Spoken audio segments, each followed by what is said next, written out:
All right, everyone, we have a very special guest to start today's episode. So I think it was about 2 months ago, we at the 5-4 group decided to launch a incubator called Next Up for Black designers and brand owners. We put out the link for an application, and we got a ton of responses. And after about a month of going through them internally and kind of seeing what all these interesting people are doing in fashion and design and brands, we finally picked a winner. And we have him on today's episode of Group Chat. Caleb Shiferoff from the Bay Area is with us today. Congratulations, Caleb. Thank you. I appreciate it, man. I'm excited. You're the first ever. Yeah, you're of this new program that you launched, right, Dee? Yeah, first ever person to kick off this inauguration of this program, which I think is going to be very impactful for designers, the community is my hope. You know, I think it would be great, Caleb. Tell the people the name of your business, what you've been working on, where you're from. Give people a little background.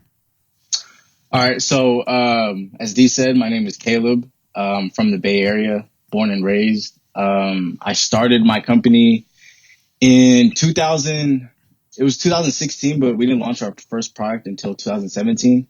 And basically what we do is we design luxury accessories made from Ethiopian leather.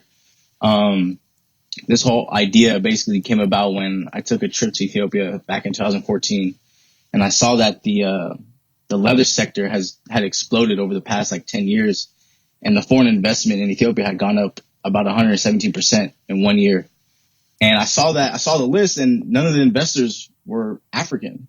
So I was like, all right, I need to do something about this. So I designed a phone case back in 2017, pitched it to my class, and it was for a business assignment.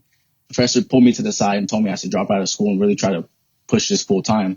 So that's exactly what I did. Ever since then, I've just been moving and grooving. We launched on Kickstarter, raised about $10,000, and then dropped different products. We had wallets, keychains. Dropped a duffel bag last year. We raised about $8,000 on pre-orders on Indiegogo. And yeah, we've just been moving and grooving ever since then. Wait, so when you said the foreign investment, who is it coming from and within Ethiopia? It's mostly from European countries. Got it. And I saw that and I was like, you know what, I gotta do something about it. So. And they were importing from Ethiopia to European countries for high-end leather goods. Exactly. Got it. So a lot of the companies like Gucci, like the guys I work with, they ship to Gucci, Louis Vuitton. I don't even know if I'm supposed to be saying this, but usually not. Yeah. But I mean, I got all the intel, and I was like, what the hell? Like literally all the top brands that you can think of, they get their leather from Africa or India, and they ship it out there, and then they put that tag made in Italy or made in Portugal, wherever it is. Wow. Yeah, it really opened up my eyes. I'm like, damn, because so if you really think about it, if you go to Pete's, right, or if you go to Starbucks, you see Ethiopian coffee, right? That's their biggest export. Their second largest export is leather, and it's massive. So I saw that and I was like, all right, there's definitely an opportunity here. And my uncles have actually been in the industry for 30 years, so I already had a foot in the door. So I was like, all right, this would be stupid to, waste this opportunity. So that's really how it all started. I have a couple questions, Caleb. What college did you go to where the professor told you to drop out? Menlo College in Atherton. Okay, got it. And then that's a private school, right? Yeah, it's you probably know about it. It's a small private school in basically in Silicon Valley. It's about 400 students. I was in Santa Barbara. I didn't really do that well in high school. I fucked around, partied a lot. Went to Santa Barbara City College. I was in Isla Vista, partied my ass off, and I got my shit together, and I transferred to Menlo. And then when I was there is when, I got connected with, like, there's Saudi princes that go there. There's, literally just billionaires all over the place. And I'm just, networking, talking to people. And my professor, after I pitched it, he pulled me to the side. He's like, yo, you should really think about dropping out and start, really pushing this business. But I only had a year left of school. So I really just wanted to, finish it all up and then start the business. But that professor ended up dying in his sleep about a month later. Whoa. So after that happened, I was like, damn, life really isn't guaranteed. So if you want to do something, you got to do it now. So that's exactly what I did. So just for the listeners, Atherton, where he's talking about, is probably the richest zip code in the country, maybe the world. Founders of Google, Oracle. And the best part about that is the richest place. And guess who's helping you? An LA fucking company. I want people to remind them, those greedy pigs up north don't do shit for the city. They don't do shit for the community. I'm out here helping people. No, that's facts. I mean, the thing is, if you're not in tech, there's no point in living out here. Yeah. And for me, since I'm in fashion, my best bet is moving to LA, and that's exactly what I'm about to do. So you guys are definitely helping me out. That's amazing. And so real quickly, can you give us some of the challenges you've had just being an entrepreneur and being a Black entrepreneur? What are some of your hurdles that, you think us helping you can help you overcome? I mean, from production, like I taught myself everything. I was on YouTube probably like 6 hours a day, just learning how to communicate with factories, learning how to use Alibaba, learning how to use Photoshop, Illustrator. I'm really about ownership. So I didn't want to, raise any money or, have investors or anything like that. So I actually drove Uber full time to fund the business. So I'm literally putting in, damn near 24 hours. I was for the past 4 years, just grinding. And a lot of the things that just really slowed us down was, production and having money for production. That was probably the main one, and getting our production costs down, because, we're only ordering a certain amount. Obviously if you order a large quantity, then your numbers are going to go down. And, that wasn't the case for us. So that was, I guess, the biggest issue. Second would be marketing. I tried Facebook ads. I tried to teach myself. It's hard as fuck. Doesn't make any sense to me. But yeah, I guess those would be the top two. But yeah, no, I mean, you guys have been running a brand for over 18 years. So you guys are well equipped to really, help me take this to the next level. So that's why, I thought it would be a perfect fit to apply for it. That's awesome. And where is your brand on social media so people can follow and check it out and follow this journey? So our Instagram is DCI_lifestyle. Got it. And, just for keeping everyone aware of what's going to happen next is Caleb's out in the Bay Area. He's coming down to LA sometime in early September. And the idea is really give him access to our full team. So if it's accounting and finance, Anand would get involved. If it's design, our design team is going to get involved. If it's marketing, content creation, warehouse, whatever it is. So we're going to put together kind of a game plan with Caleb for the next year on what we really want to accomplish, really focus our effort on really getting to a point a year from now where he has a sustainable business that he's able to run on his own, and hopefully build his team, fund his life, hopefully help create employment for people that look like him, and really make an impact on the community. That's what this is always about. And, a funny question, someone asked me yesterday who applied for the incubator but didn't get in, was like, can I have a few minutes of your time? I was like, sure. So I give him all this information on what I think he should do with his brand. And he asked me at the end, he's like, why do you do this? Like, why the hell are you helping anybody? He's like, nobody helps anybody ever. And he's like, I've been asking for help for so long. And he's actually out in the Bay as well. And I was like, look, no one really helped us when we started our business. there's really two people that stick out in my mind that really went to bat for us. One became our current investor and partner, and then another was a previous investor. Outside of that, like, there was not many people that took enormous amount of risks on what we were doing in our early days. So I felt like there's always this obligation to help the next generation. Then, given everything that's happened in society, people talk about what can companies do, what can people do? And I started thinking about it, which I mentioned early on in this whole Black Lives Matter movement, was I don't think writing a check is enough. I think that's honestly a lazy approach because it's not actually solving all of the problems that we actually can fix. Being a company that employs 100 people, we know we can fix that with diversity in our own staff. We know we can give people like Caleb access to our resources to help them build a business. So if our quote unquote investment is in Caleb and DCI, and in return, he goes and builds this great business that employs people in California where we all live, then that's good for our society, that's good for our state, that's good for our city. And I just feel like entrepreneurs are capable of doing the impossible. And to fix the problems we have in this country, I actually think entrepreneurs are more likely to fix it than the government, than our schooling systems. I don't think the government is equipped to solve this problem. I think private enterprise can fix it, and I think we are in a fortunate position. So why not help the people we know we can make an impact on? And by the way, it's just your product of your environment. It's whatever you grew up around, whatever your position you're placed in, you can win. Like, and that's really what we want to do, is set people up to actually win, not just like, here's a check, good luck at court. Hopefully you guys overturn some police brutality laws, because that's not what we're good at. We don't even know anything about it. And frankly, I can't give enough money to make an impact.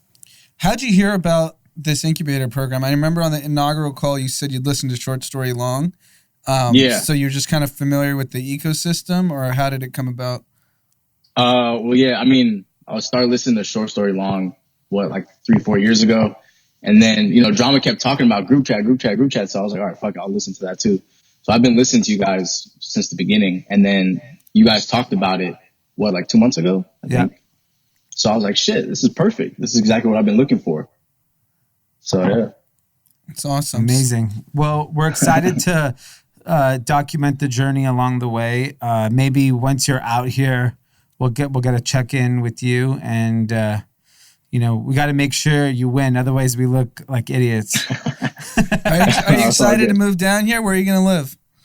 Say it again. Are you excited to move down here? Where are you going to live?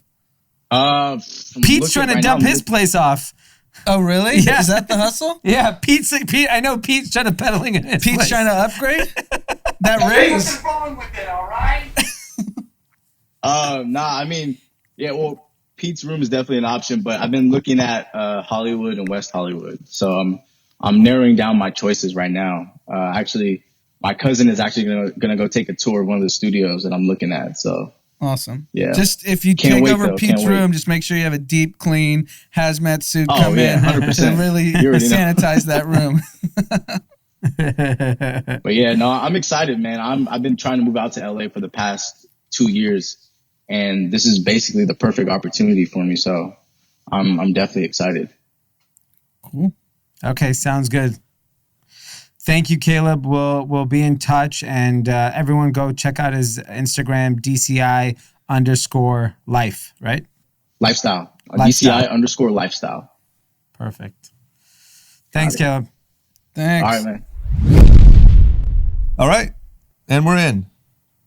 We're here. Good job, man. Thank you. I just wanted to say, not in a condescending way and not in some sort of social status way. Proud of you. Thank you. Yeah. I like how you prefaced all that. Hey, listen, I think proud of you is a very risky, thing to say. Yes. I feel like proud of you is only condescending in the context of hip hop. Yeah, but I mean, proud of you is risky. Yeah. The wrong person can say proud of you. Like, one of our employees could be like, hey, Anand, man, whatever, saw that big run you did, really proud of you. You're like, fuck off. Yeah. Like Danny. Yeah, you're fired. Yeah, that's definitely something Danny would do. Okay, you guys ready to get into some news? Well, we have a in-studio guest right now. Oh, we do. We have two. Everyone's least favorite guy. Your favorite guest is back. Everyone's least favorite guy is back. He's wearing a Austin barbecue hat. He's fully acclimated. Yeah. He's clearly given up on fashion. Yes. This is high fashion. We heard you showed up to Run Club topless. Yeah, I did. Yeah. You missed out on a good time. Yeah. Sounds like it.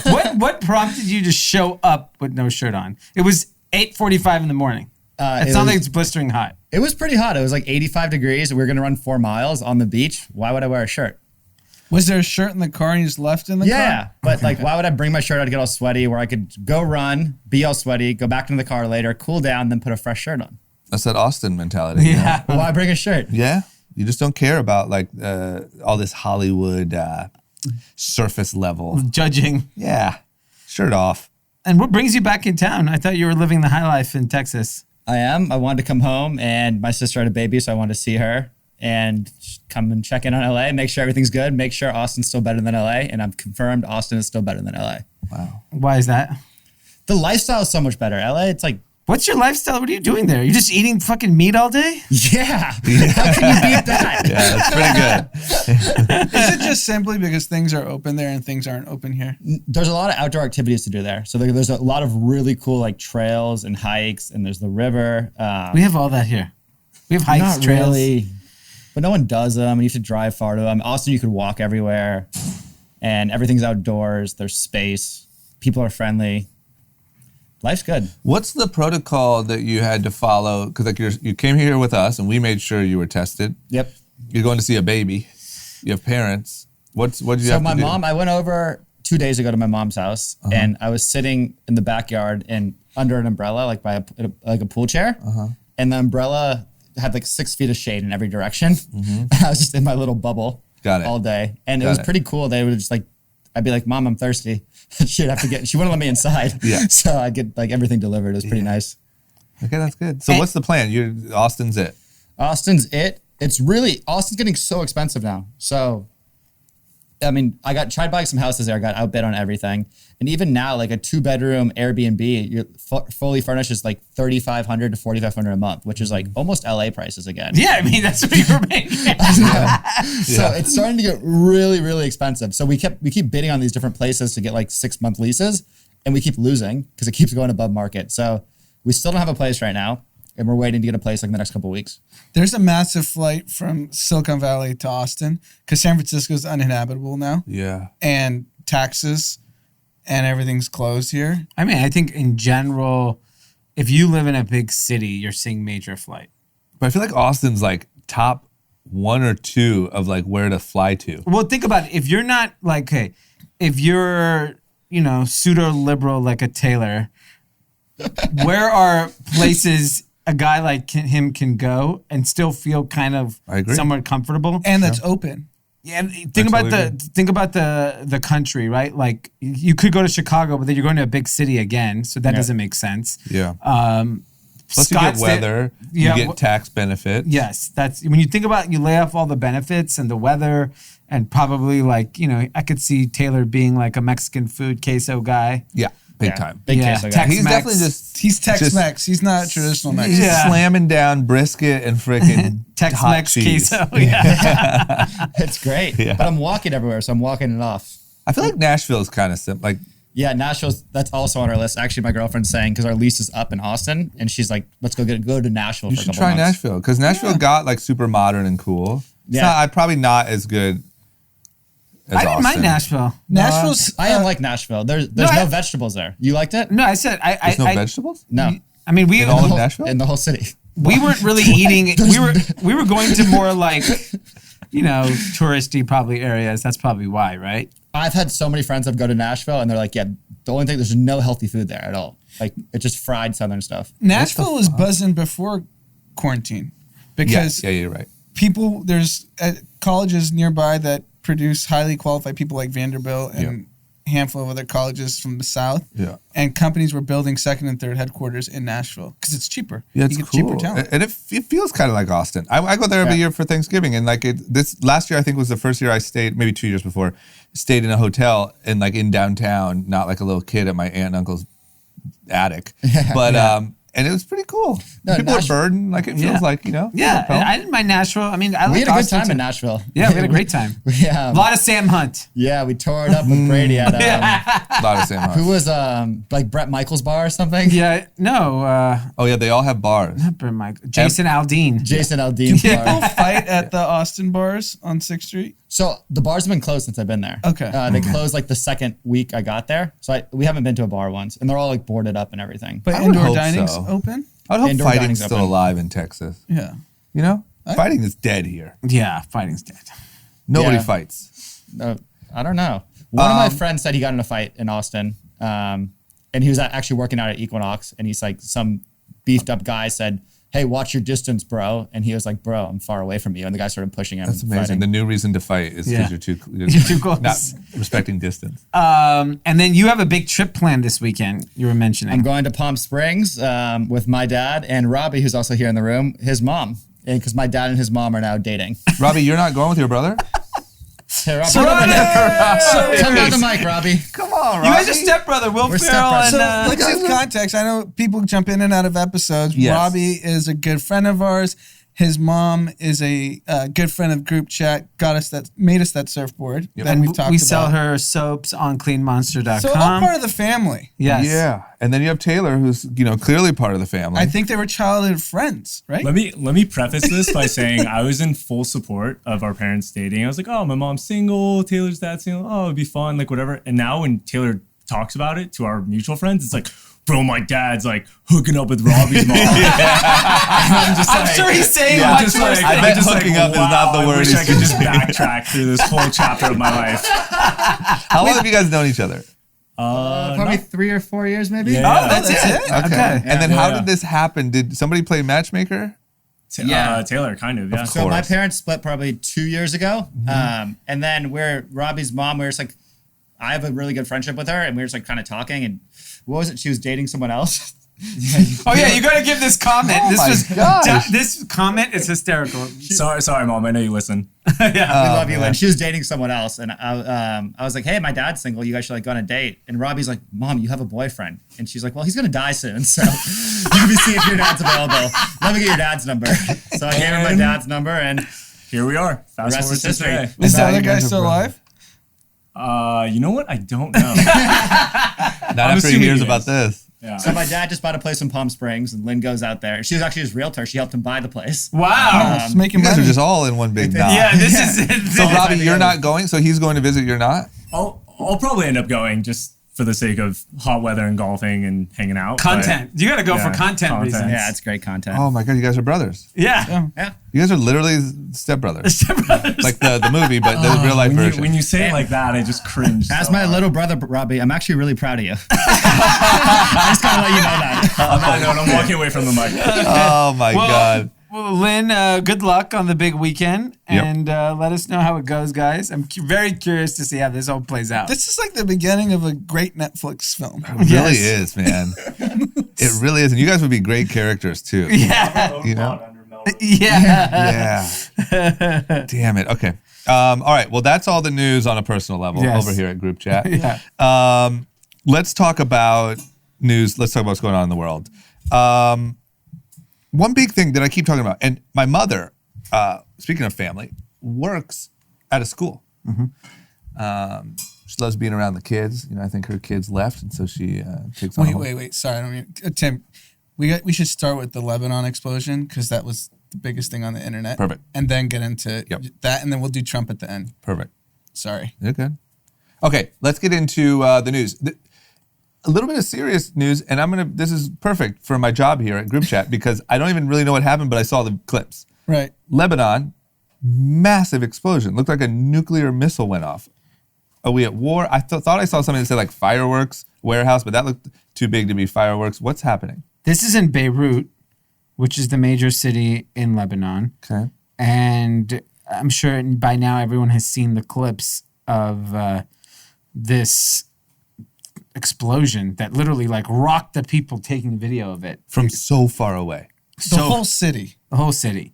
This is obviously Tuesday afternoon. They're saying 2,500 people have been injured, 25 killed. I'm sure those numbers are going to rise, considering we're only a few hours removed from that explosion. There's no way that only killed 25 people. Yes, I think we're going to see. So there was a lot of information that happened this morning. So the video goes viral instantly. And then there's just like 50 other videos that come, user-generated content from people in Beirut posting their experience within it. So the first assumption was that it looked like a bomb. Yeah.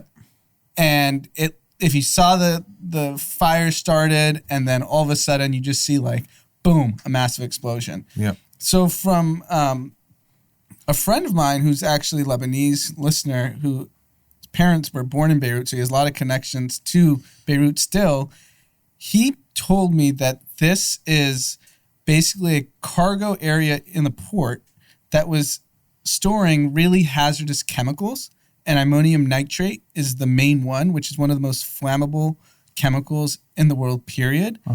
And that it was purely just negligence and incompetence, that those chemicals should have never been stored there. And a fire started. This is where it's all murky, how it started, but it's so flammable that it escalated, and that's what the explosions we saw.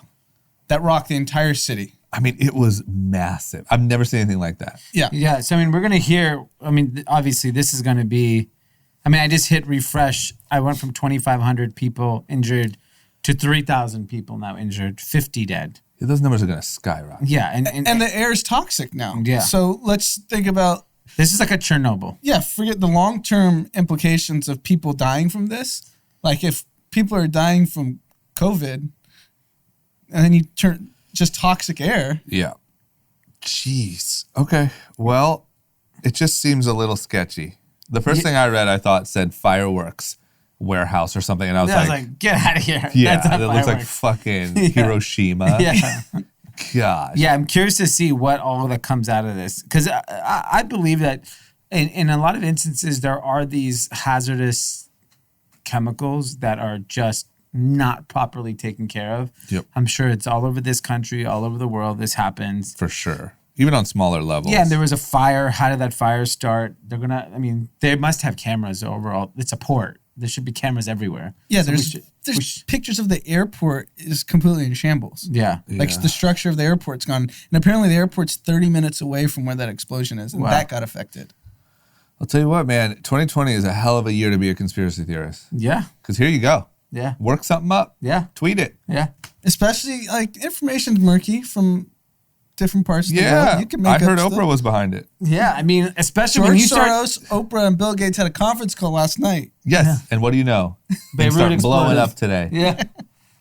Anyway. Okay. Well, we'll see. I think, the new thing is we post these episodes right after we finish. So a little bit more up to date, but we'll be keeping updated as you guys do. Unfortunately, I feel like those numbers are going to go way up. Okay. You guys want to talk about this, what's it called?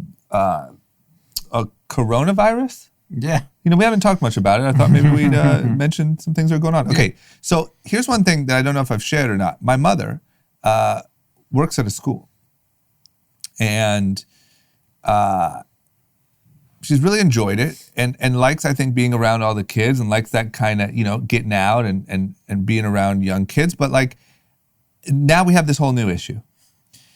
So I was actually talking to her and my cousin, who also works with the school, about what the plans are. And as of right now, they're planning to go back to school at normal time. Seems incredibly sketchy to me. I think as we get closer, we'll see what actually happens. But you see all of these different stories, and we're going to talk about a few of them, about when people try to open back up, what happens. That being said, I think a lot of schools are in the same boat. I think a lot of schools are really like quickly. And also my cousin kind of explained to me why. Like you're getting money from the city, you're getting all these different things if you can open back up, or money from the state. Mm-hmm. If you can't, you forfeit that money.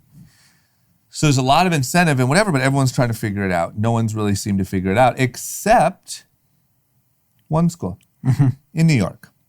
There's a private school that apparently is mega expensive, and they have the solution.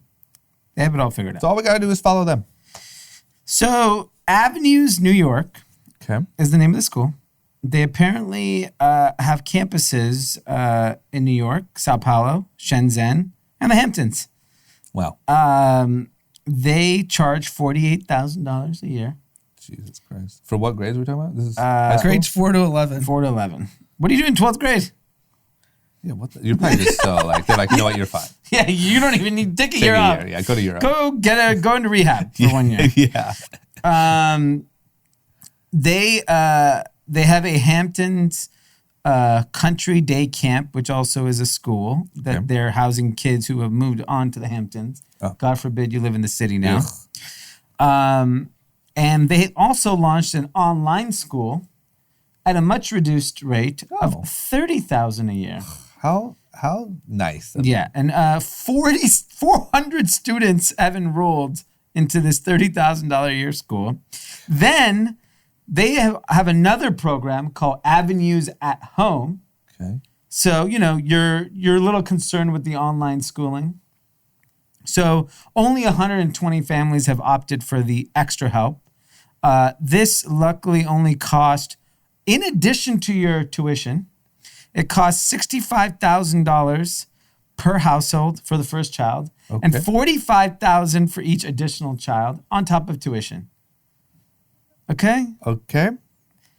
That is the way the rich are handling coronavirus in New York City. And which brings me to the next topic, which is, I saw on Twitter, so I follow a guy named Jason Calacanis, I believe, how do you pronounce his name? Calacanis. He does a podcast that Anand and I both listen to. Really interesting guy. Very wealthy, investor, don't know his background. Early investor in Uber and Robinhood. He's made a ton of money. Okay. He tweeted out, I'm looking for the best teacher to teach grades like, 4 and 5, 8 students. Okay. I will pay top dollar. I will give a $2,000, I think, Uber Eats credit for anyone who refers. And please send me your top talent. I retweeted him and said, oy vey, this is going to enrage people. He then fires back at me and says, I am offering scholarship for the other students.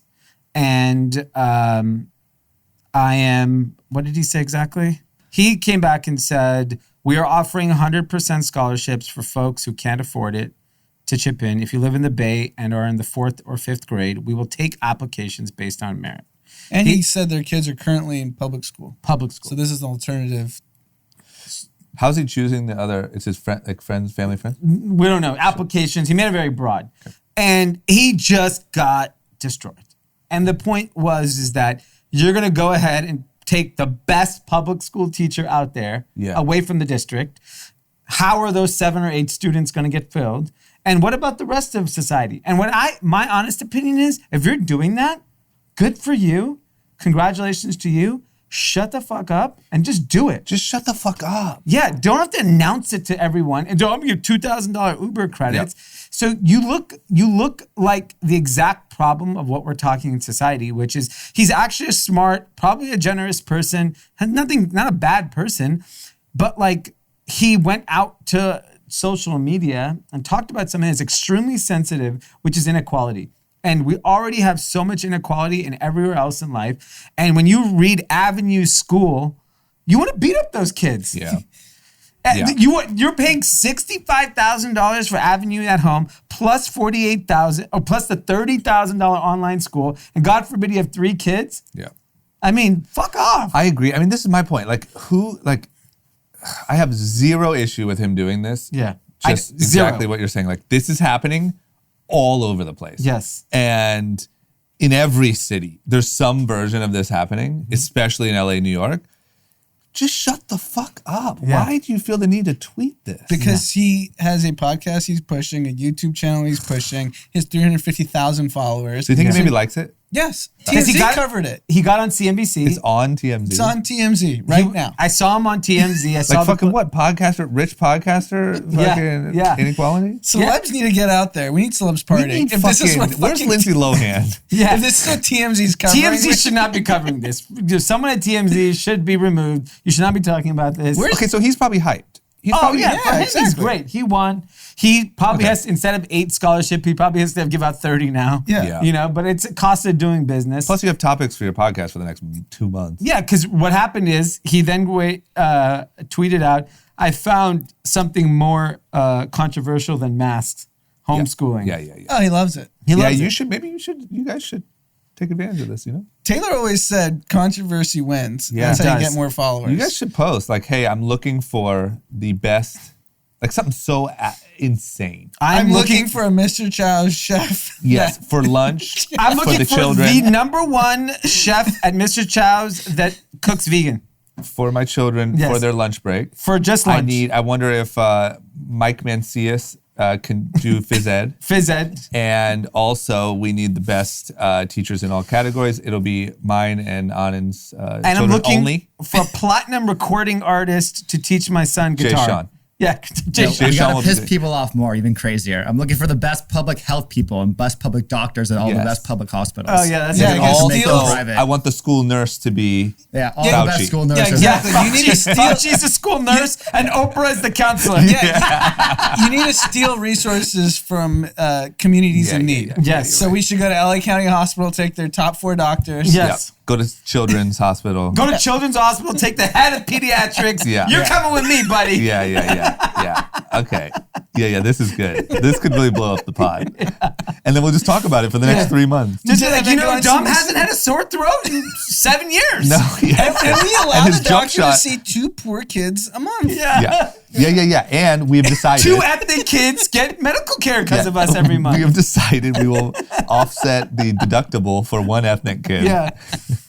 And it goes really by your skin tone. Darker you are, the more likely you're able to get help. Yeah, the more fun. And 1 month Oh of my copay God. on meds. After that, you're on your own. Yes. The first month we got you. First If month you want to free. get some hype, man, I think maybe this is how we do it.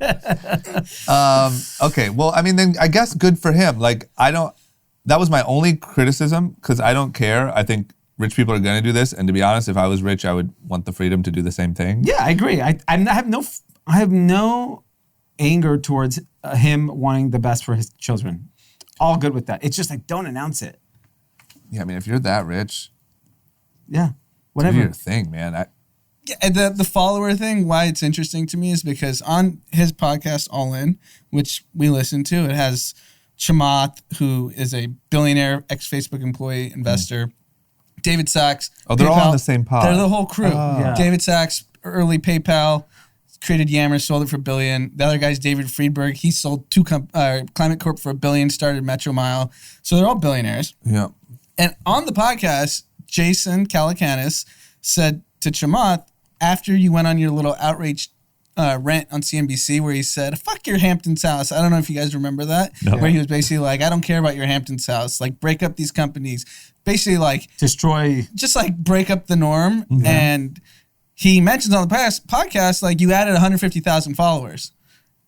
So then I was like, oh, I get what's going on here. Got it. Yeah. Okay. They know what Okay. they So know. never mind. So big win for him across the board Yeah. because you're going to get your little private school and your podcast is probably blowing up. Yep. All right.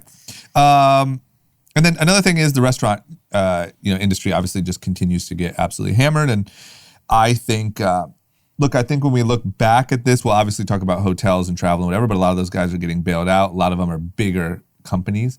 Restaurants are a lot of mom and pops, a lot of that stuff. A lot of people are just getting absolutely decimated. But there is this article about this New York City deli who apparently has 200 employees and has been able to keep everyone employed. Yeah, so Kat's Deli, which is like world famous in New York City, they normally do 4,000 orders a day in person. They've dwindled down to 100 orders a day with their outdoor dining situation, which is nothing. Yeah. And, they've now opted to figure out delivery. They've decided to build their own delivery system outside of the Postmates Uber ecosystem. Got it. and they're going to try to figure that out. And I think this goes back to how are you going to evolve with the times? Because there's no doubt in my mind, people still want Katz Deli. Mm-hmm. They want the pastrami sandwich from Katz's. Like, that's world famous. Mm-hmm. So how do you serve it to people in a different way? It's the same thing. Carbone went and opened a Hamptons restaurant. Because all their customers are there. Yeah, all their customers left town. So Hamptons must be cracking. Cracking. I mean, the Avenues had to set up a school there. Yeah, that's what I'm saying. All the best restaurants from New York probably went out there. Yeah, and I think, there's a lot of challenges with New York. I think New York City short term has just a lot of pain. So here's an interesting stat. 83% of New York City bars, restaurants, and nightlife establishments weren't able to pay full rent. So 37% couldn't pay at all. So think about how much real estate is like that in New York City, is restaurants, bars. That's like, what, half? Yeah, so what I'm curious about, so Hamptons has been a temporary solution for rich people in New York City.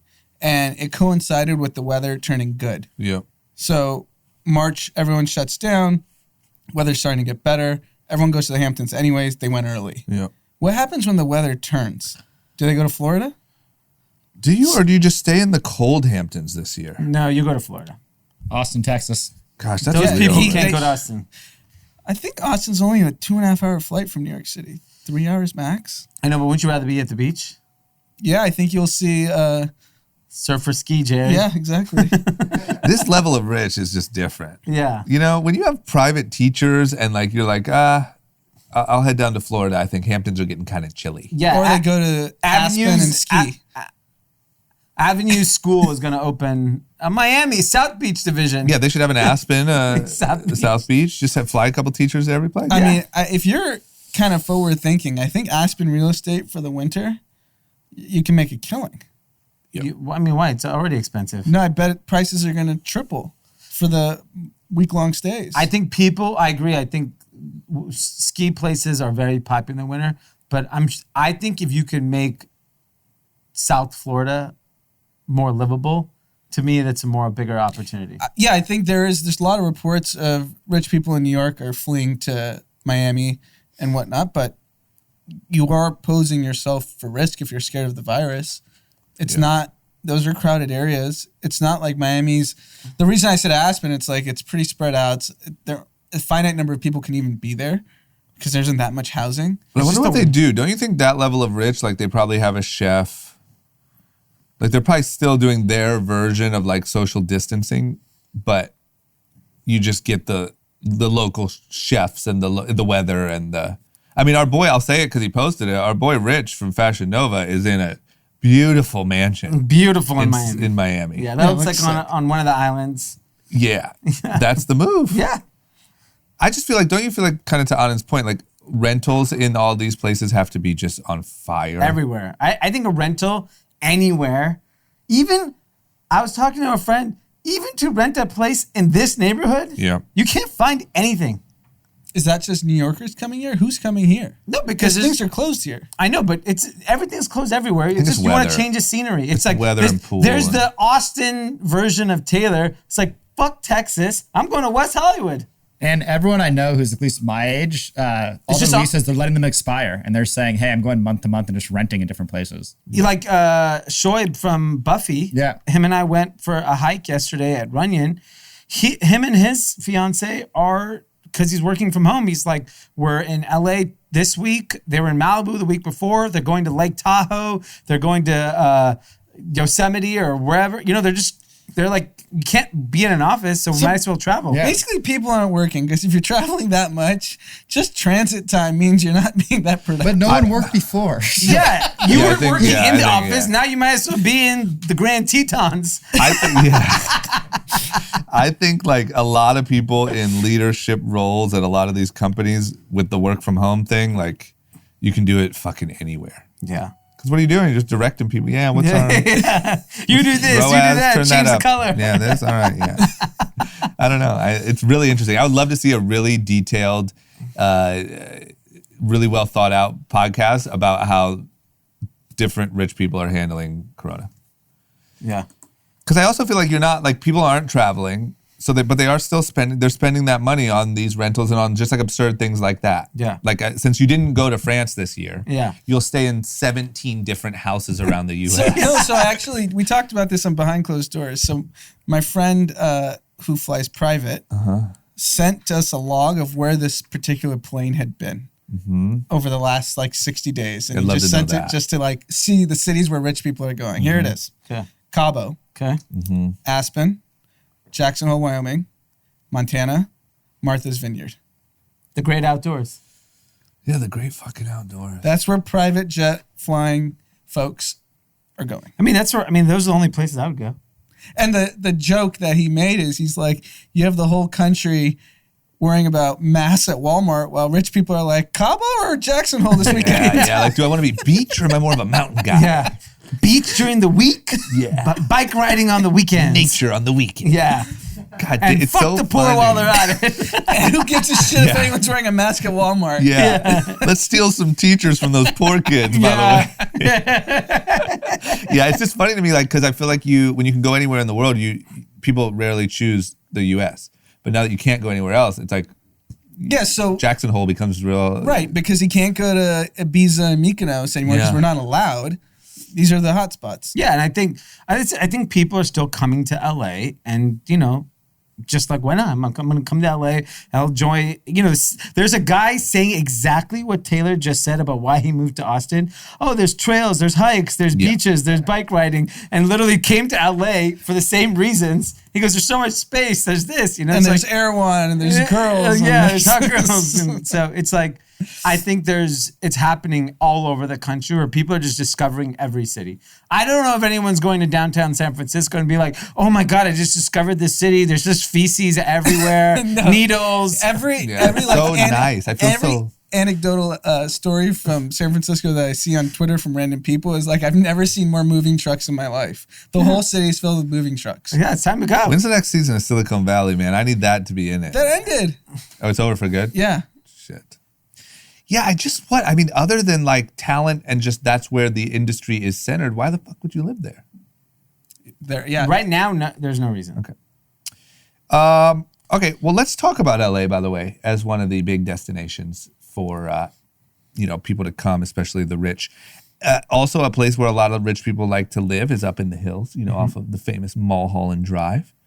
It looks like this is this morning.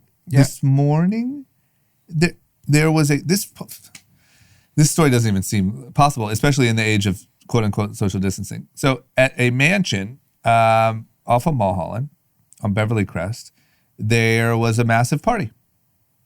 No social distancing, obviously no masks, jam-packed. And in this party, there was a full-on shooting of some sort. One person is dead, 4 are injured in the freaking Hollywood Hills. Insane. What is going on? I mean, I heard helicopters last night, and I thought there was like a fire situation not far from where I live, so I figured it was that. And then I wake up this morning onto like news highlights, and it said gunfire at party on Mulholland Drive. And then now, as the day has progressed, one woman is dead. Originally, it said it was a going away party for some football player. Then people said it was like Quavo's party. Like, no one knows whose party this is, but this is insane. Here's what I don't get. So last night, ABC News and every local news station was live broadcasting the party. Like, there are helicopters zooming in with cameras showing like, I can't believe this is happening in LA. Before the shooting. Yeah. Who's brazen enough to go in there and start shooting? I think people are losing their shit. They don't give a I fuck. think people are just losing their shit. And I can't believe the amount of these parties that are happening. I feel like every night there was a party in Beverly Hills on the roof with an older crowd, and someone sent us the Instagram story, and they're just like feeding each other food, partying, drinking champagne. Was that even outdoors? It didn't look. It was a rooftop, but it was covered. It amazes me how like people genuinely, or at least Americans, cannot not catch a vibe. Nah, yeah, You just can't. yeah, you got to have a vibe. Like, chill out for 6 months. I mean, has it been 6 months? Probably 6 months. You can't do it. No. The FOMO of Americans is on another level. We're disgusting people. It's not even like, yo, it's July 4th and like, I just got it. Like, this means so much to be with my family. Like, you just want to catch a fucking vibe on a Tuesday? Yeah. I'm going to catch a murder case on a Tuesday? Got Corona going up on a Tuesday? Yeah. I mean, it's wild. And then not to mention, like, you're not just happy to be out vibing with your homies. You got to pop off and shoot someone? Yeah. Kill a woman? Yeah. Sheesh. I get people wanting to hang out with other folks. Like if you're 10 people and you're indoor, outdoor, sure, bend the rules a little. I get it. It's been 4 or 5 months, but I don't see the need to be around 100 people. You just can't help it, man. I think some people just cannot help, like, not raging. It's not even like it'd be nice to go to dinner or like you like hang out on my roof with my friends. Right. You gotta rage. And it's all ages. It wasn't just young people in that Beverly Hills spot. The Beverly Old Hills people are stupid too. Beverly A lot Hills of spot them. was older, much older. Yes. The house party was younger. Just idiots. Everyone is an idiot. And It I want to also- be clear, it's all races. Yes. It's every Oh, race imaginable. I Yeah. mean, yeah. It's white people, it's Asian people, it's black people, it's everyone. Yeah. This isn't I like, haven't seen a lot of Indians. I haven't seen many Indian parties. So maybe Yeah. you guys won this one. Indians are just maybe just not good on social. They're just Indians don't have big followings on social media. That could be it. Yeah. That could be it. They're just not posting on stories. Yeah. But no, it is absolutely everyone. You can't play that game. And you know what else? It just feels to me, I've said this a few times over the last year, but I wasn't really around or old enough in like 90s hip hop. Shit just seems dangerous now. Yeah. It seems really it seems like a lot of people are getting shot. Like I just saw apparently Tory Lanez got deported. Did he to really? Canada? Yeah, that's the rumor. Like the heavy rumor is that he got deported and quietly just left because he shot Meg the Stallion in the foot. Do you think he's going to get charges pressed on him? I don't know. I'm so confused. Like, why does everyone have a gun? Why are you at Kylie Jenner's house with a fucking gun? Where's the threat? Yeah. I don't get how stupid people are because we live in a surveillance state. There's cameras everywhere. Yep. Forget just like cameras on every single building just for security. Everyone has a phone. You can't do anything and get away with it. No, Yeah. but it feels like 90s type of danger. Like it feels crazy. Yeah, I just don't understand this house party. I want to know whose party it is. I'm sure you'll find out. I mean, I'm sure we know a couple people that could tell you right now. Yeah, I've been asking. Okay. Okay. Next up. You want to talk about politics a little bit? Yeah. All right, why not? How about why does Trump? I feel like Trump should just only do interviews with Barstool until the election. Yeah. That's if I was in charge of his media team, that would be what I'd say. Just pick, once a week. go to Big Cat, go to freaking whatever that guy is, go to this guy, go back to Portland. call your daddy. Call her daddy. Because he just keeps. I feel like he keeps doing these interviews. What was the first one? Chris Wallace. Yeah, that was with Fox News. Yeah. That just like ripped him. He doesn't Yeah. look good. Then there's this Jonathan Swan one. He just keeps getting ripped to shreds. I feel like. This one's ridiculous. What happened here? He just called him. He just exposed. It's on Axios and HBO. It's a show. I encourage everyone to watch it. I've watched pretty much all the highlight clips. I need to watch the whole thing now. But it's insane. Like, I think the couple takeaways was talking Corona on debts. Yeah. That was the best one. He just His kept numbers are off. he just kept showing random charts, Yeah. and Jonathan Swan's like, We're the lowest in the world. We're the lowest in the world. he's like, you're wrong. Like debts per population, we're higher. He goes, the debts were here, they're here now. And then he's just like, they're up, they're down, they're up, they're down. It just shows he has no mindfulness of like people are actually dying. And Jonathan Swan was trying to like explain the gravity of the situation. Yeah. Like this To isn't the a president. to the president. This isn't like a bragging about more testing. It's like you can test all you want, but if 150,000 people died, 150,000 people died. Yeah. Yeah. And then he goes, they are dying. That's true. It is what it is. That's a quote. Yeah. That's a quote. And then at one point, he's just showing charts. No one knows what the charts are saying. She goes, look at He this. just- It's the lowest in the He world. just always has someone right off camera with a Yeah. handful of charts. Yeah. And he said, we're the worst, which means we're the best. And everyone's like, what are you talking about? And it was Why about is he everything. And then they doing asked him this? about Maxwell. He goes, I wish her well. She's in prison. He said You that know, again. Yep, Yeah, he goes, tripled down on it. And then he goes, her boyfriend, husband, whoever the guy is, he either got murdered or he committed suicide, and he's like, well, she's being charged with child sex trafficking and all this type of stuff. Because, well, no one's really been convicted of anything. And he We said, don't know if he's guilty. and then he also said, yeah, I wish her well. I wish you well. I wish a lot of people well. Just stick to Barstool, man. Stick to FaceTime and Dave's But dad then- or whatever. Then he went from Maxwell, and then he went to John Lewis and wanted to get him to say something on the record about John Lewis. He refused to. Well, he said he didn't come to my State of the Union. Yeah. He didn't come to my Just turned it on why. inauguration. Yeah, John Lewis not showing up to his inauguration, not like, hey, he did a lot. Then he also said he's done more for black people than any president other than Abraham Lincoln. Yep. He goes hard on that. Yeah. He said that a few times. Because you keep saying Jonathan it. Swan goes, have you heard of the Voting Rights Act? That was under Lyndon Johnson. You've done more for black people than the Voting Rights Act? And he said, yes. That's awesome. Now, here's the crazy thing is no Trump supporter gives a shit. No. No. Well, they didn't watch the interview. The only people who are watching that are people that hate him, and they're Yeah. talking about how much they hate him. Yeah. I'll give you one thing. I really enjoy when British people interview people. Oh, this guy's British? Yeah. Yeah, it's just better. It's just better. Yeah, I agree. And they just are, it just feels like they can't be beaten just because of the accent. They just seem accent. smarter. Yeah. God, I And wish I was British. the accent really just wins me over on No, interviewing. I'd be such a better podcast host if I was British. yeah. Yeah, it you would would be be. good. Wear glasses, wear like a sport coat. Yeah, be just act British. super smart and Yeah. Like a- refined. Just A have like, dark brown sports coat, I feel like. Yeah. Yeah. Well, anyway, I don't know why he's doing this. I feel like I feel like people are gonna start to turn on him. Like, you're hearing some of these Republicans turning on him. Like, I don't know, man. I think at a certain point, it feels like you're gonna have your ride or dies that are gonna ride it to the ground, and probably never admit they were wrong, or until, like we said, like after the fact. But I just whatever.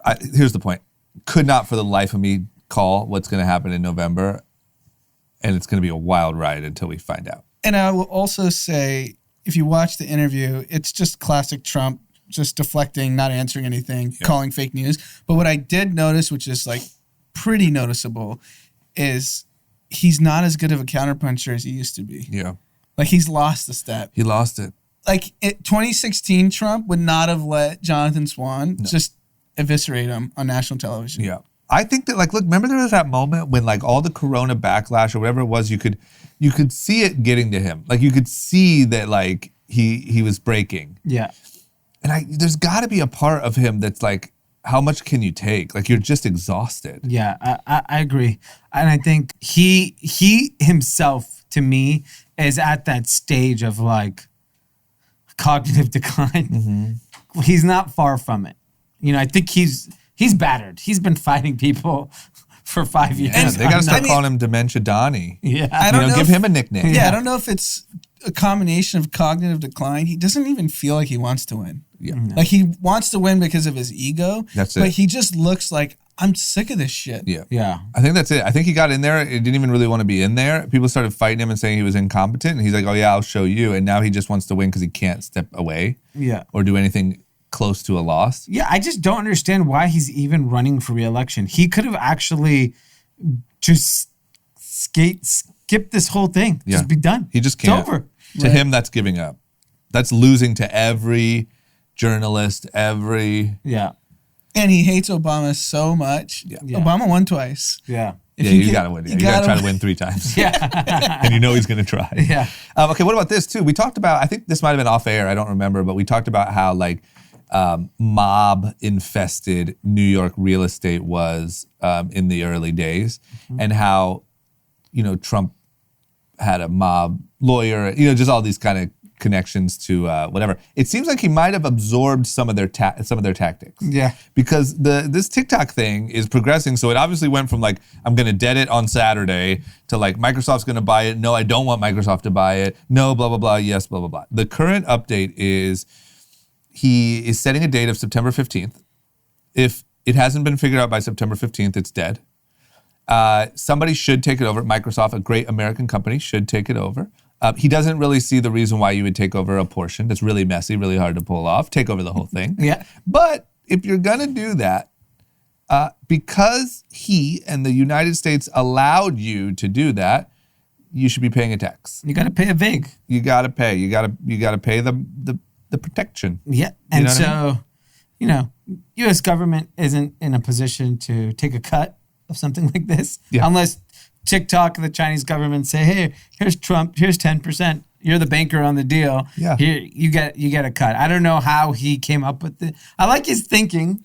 I like the idea of, hey, if I can stick my nose in it and get a cut, That's that good. mob shit. That's that. Hey, you're gonna do it under my watch. Yeah, I wanna but let's grease be my clear. palms. The money would go to the U.S. Treasuries, which what he said. Yeah. Here's the pickle I think we're in, and this is going to be really telling from politicians. Mm-hmm. If you are a Republican, this is like your worst nightmare. If you're a Democrat, this is amazing. This is democratic politics. It's effectively a tax that's going to the U.S. government. But because Trump said it, Democrats can't agree with it. And Republicans should be pretty anti this because it's anti-competitive for businesses. Yeah. And they have to go along with it. So now you have two parties that are forced to go against their own principles. Oh my God. The whole thing is such a joke, man. Like everything's getting so exposed as just a fucking joke. And what's crazy is China state-backed paper came out firing. China will not accept the theft of a Chinese technology company and the bullying of Chinese tech companies. This zero-sum vision of American first and left China no choice but submission or mortal combat in the tech realm. My prediction They is said the words Mortal Kombat. there's no deal that's going to get done. Whoa. Yeah. Just out of pure national pride, Yeah. China can't just allow the U.S. to confiscate this. No, they're better off just letting it go Letting zero. it ban. Yeah. Just ban us in the U.S. Yeah, ban Give us- the rest of the world. Yeah. And well, apparently Canada's up, Australia. Whatever. Sure, it just becomes a Chinese app like it was Yeah. before. There are a lot of big Chinese companies that are only in China. Yeah, I think then they'll be fine. They'll be what it is. A bunch of wigglers here will be disappointed, but that's it. I actually think that is the best case for both parties. Ban it in America and go launch the hype house Beijing. Yes. What if all these kids move to China? They should. I don't think their wiggling is going to be welcomed. Yeah, that's actually a good point. If of like Charlie D'Amelio's 75 million followers or whatever she has, what percent do you think is international? Probably a lot. So she could move to China. She could move. I probably don't a think lot, they're yeah. going to like being told what to do Right. because that's how it works over there. Depends on what the check looks like, you know? You know what? We don't like Megan Thee Stallion here. We will not be dancing to Savage. Yeah, but if they're like, hey, why don't you dance to this Chinese version of Savage? And we will give you $20 million. Yeah, that they're down to do. Yeah. If you think about it, I feel like just culturally, America's kind of on the ropes. Yep. Like we're just getting battered. We're not allowed to go anywhere. We're one of the worst passports in the world now. Yeah. Why would China give us this? Over $30 billion? That's nothing. Nothing. Yeah, I agree. It's yeah. Well, I hope it lives, man. I like it. maybe you'll have to move too. All right. But will it still be alive in the UK? I mean, I could maybe go over there, get an accent, get to enjoy TikTok. TikTok, yeah. Win-win. Yeah, for you, England might be the place to be. Yeah, and then I'll just call in. I'll host, as I'm gaining my, hello guys. Yeah. Welcome to group chat. Mate. Mate. Oh, that was Australian, huh? Fuck. I got work to do. All right. Time to break for some ads while I work on my accent. Hello. Welcome back. That sounds Australian too. Shit. All right. Okay. Quick sports, sports kind of blends into Corona a lot, but let's say the sports segment. What is going on with, there was this viral Facebook post out of Indiana by a football player's mother. Apparently it's sort of one of these live, you see the real reactions and the real stories of people contracting COVID and the reality of what happens when you try to bring things like sports back together. Is that right? And now that's getting a lot of traction. And now that's obviously, once again, the discussion is how do you open up all of these different things that are not only just always should be open, but really set to open right now, like sports, football, high school, whatever. College, yeah. Is that what's happening? This thing's really just getting traction because it's a hands-on sort of eye on the ground recap of what's happening? So the woman's name is Deborah Rucker. Her son's name is Brady Feeney. He tested positive for the virus during screening conducted by his college. And his mom posted on Facebook, after 14 days of hell battling the horrible virus, his school did additional testing on all those that were positive. My son even received extra tests because he was one of the worst cases. Now we are dealing with possible heart issues. He's still experiencing additional symptoms, and his blood work is indicating additional problems. Bottom line, even if your son's school do everything right to protect them, they can't protect them. That's not good when, like, your Midwest, probably white mother. Yeah.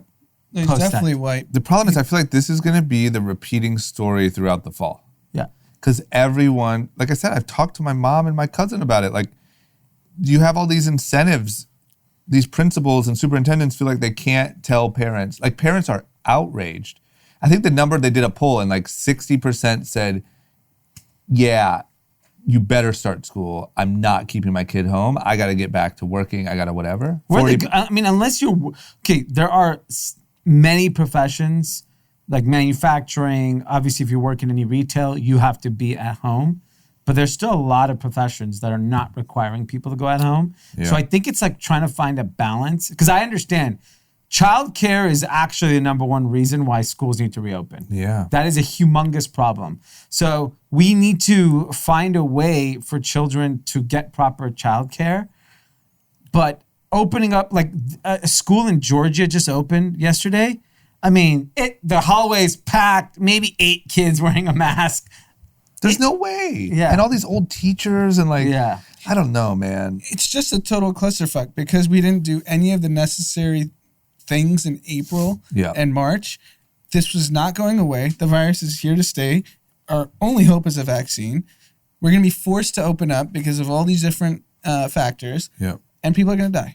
Yeah. Yeah, man. It just feels like everyone's going to push it and try to make it happen. And this story from this mom on Facebook is going to be the story. Yeah. It's going to be, you're going to see this mom Facebook post times 10,000 come September when schools open. Yeah. It's going to be, you're going to have moms all over the fucking country saying their kid got sick and has like underlying freaking conditions. Yeah.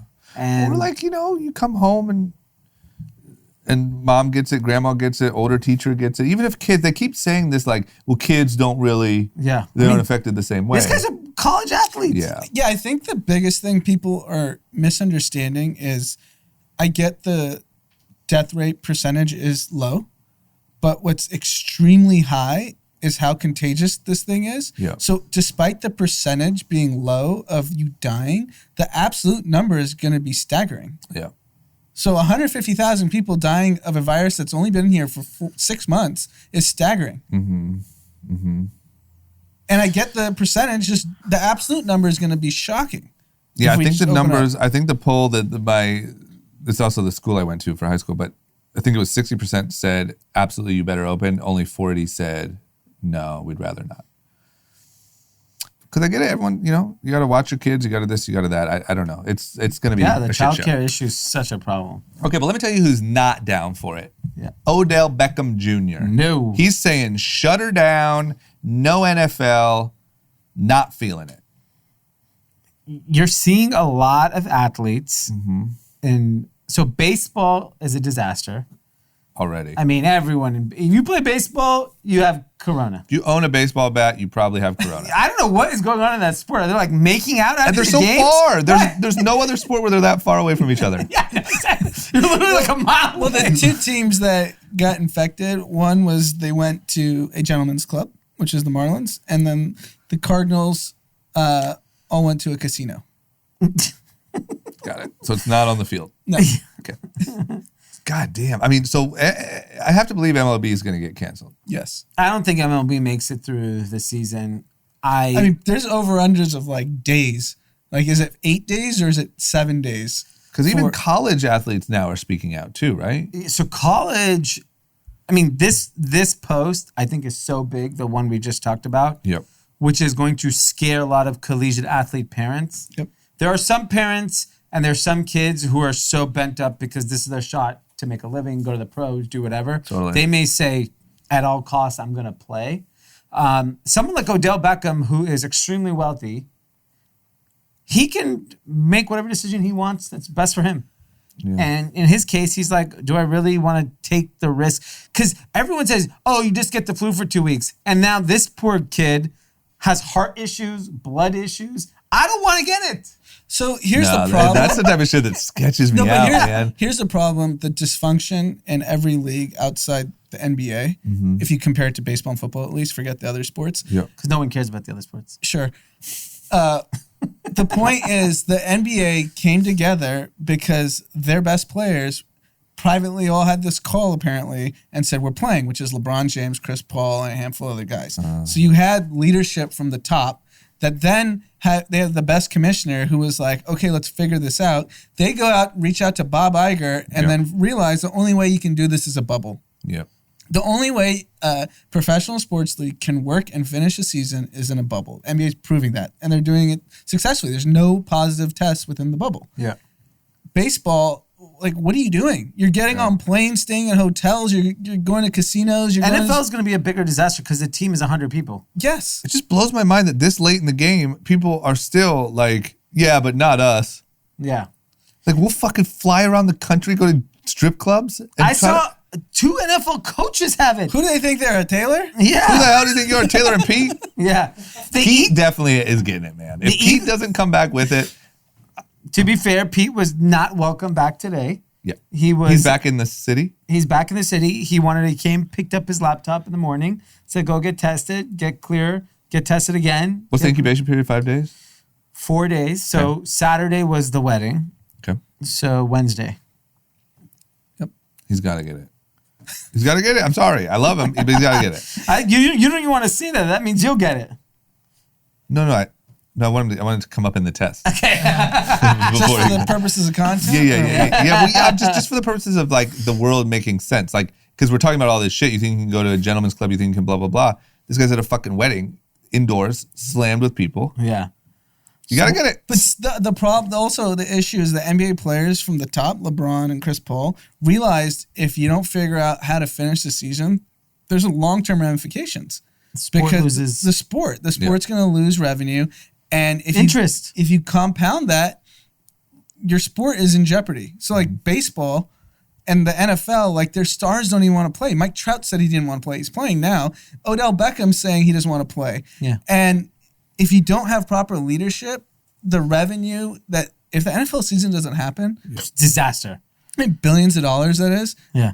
And I just can't believe they couldn't get together. They had the longest time to figure this out. Well, the problem is you have owners that are 99% MAGA who think this is a hoax, probably. Yeah, they were probably calling their buddy Donald, the virus will be gone by September. Totally. They don't even play football in America. Yeah. Totally. Get some hydroxychloroquine in there, put it in the Gatorade. Yeah, exactly. You'll be fine. Suck it down before every game. Suck it down. You want to know what else is like, has to be a pretty devastating thing is like all of these high school and college players whose like lives. Dreams, yeah. Yeah, like are going to be derailed. Like I saw a story about that. Yeah, it's so sad, and you can't. It's not the kid's fault. It's these people that don't take it seriously. So, like for example, the NFL. If I was the NFL, I would do a bubble, and I would do it in Dallas. I would do it in Texas Stadium where the Cowboys play. They have the real estate. They have the land. It's open land. You can go build makeshift fields. Yes, and literally go and let them play, like literally 7 days a week, have football. Like no one plays on top of each other. There's 2 games, a morning and night game. It'll be the biggest thing in the world. Let it be in Jerry's World in Dallas. The whole damn state will get behind and help. The hospitals can quarantine like 20 square miles of Dallas, Texas. Yes. Yeah. How hard is that? There's so much land there. Not for Jerry, it's easy. Why doesn't Jerry Jones, the guy that was popularized NFL, take leadership and be like, everyone come to Texas, everyone will share in the profits, everyone gets to eat, let's put everyone here. They have housing, they have hotels. You could literally give like gated communities to them. Yep. Every team gets a gated community. Your family gets to come with you. Everyone gets tested. You're talking about billions of dollars. Why the fuck wouldn't you do it? Bubble and testing. That's the only way to solve a professional sports league. Yeah, I think it's the arrogance that you don't have to deal with it like that. It'll just pass. What are they going to do for the draft next year? Just guess? That kid looked like he was gonna be good. Yeah, like I don't know, man. Great junior year. Yeah, he was great when he was 14, but now he's 23. We should probably draft him now. No shit. And then the other thing in sports is what happened. I saw all over Instagram that our real leader, Dwayne "The Rock" Johnson, was part of a $15 million XFL purchase. XFL was bankrupt. Disaster. So they bought it. So they see something there they can say. I actually love it because it mimics what happened on the TV show with him making a. I know somebody just said like Spencer's back on his bullshit. Yeah. And here's what I love about it: they paid $15 million for the rights to the league. Nothing for The Rock. Nothing for The Rock And the rest of the crew. What I would do is first, don't do a damn thing right now. Let the NFL fucking implode. Yeah. Get a bubble, man. If they came out with a bubble. Yes. Go do exactly what I'm saying, which is like go to Dallas and say we're going to have football and we're going to test everybody, and people want to watch football no matter what. Yep. I agree. Everyone wants to watch football. The problem is that the leadership of the NFL has neglected players' request to provide a safe environment. So these Tom Brady to me is the only player that clearly does not want to be home. He does not want to hang out with Giselle or his kids. He wants to go play football. Yeah. He's like, I'm going to be 48 years old, getting concussed. I just don't want to be home. Yeah, he's got to hurry up. Yeah. He's running out of time. The CTE's setting in. Yeah. Everyone else is like, I don't know if I want to play. Yeah, the kid's starting to get too old for the kissies. Yeah, 17 years old. The son's like, Dad, stop. Go play. I'm 21. But I have to give credit to LeBron James. Yeah. I don't see how the NBA works so seamlessly. It's because he said he wants to play. Yeah. That's I think and everyone just got in line. Well, this is when you, like you said, it's about leadership, and it's also there's a respect to LeBron. Like, think about it. Is there a player in the NFL that everyone loves? No. Everyone's divisive. Everyone's divisive. The whole league is about division. Yes. There's many divisions. There's huge divisions. There's an East Division. There's a West Division. Yeah. There's a North Division. There's a South Division. We have number one divisions in the world. And you know what? A lot of people are saying they love our division. Yeah. Yeah. No, that's the There's power blue divisions. There's green No, divisions. but I also think that's also LeBron's respect to the NBA, that he wants to protect it for the future. Yeah, for his kids. That's probably his pitch. And he also wants that damn ring. Yeah. He's, By the way, I'm thoroughly enjoying the 15 minutes a day I get to watch of basketball. It is fun. I mean, work from home and the NBA starts at 10:30 in the morning. Really? Yes. Has it been fun? It's amazing. Yeah, because the games they've been The good. production value has been great. I remember I was like, is it going to be weird? Like, what's the experience? You don't miss a beat. Yeah. It's perfect. And they're going to get better and better at it by the time the playoffs And you come. got to imagine when we're still in the regular season, quote unquote, when it gets intense in the playoffs, they're going to be talking shit and we're going to be able to hear it because the whole thing's like a mic'd up. Yes. Yeah. That's good. Okay. How fun would it be? I was thinking to be like a trainer or something and like be able to watch these, in the Jordan documentary when Jordan on the Disney set or whatever had the basketball court when he was doing Space Jam.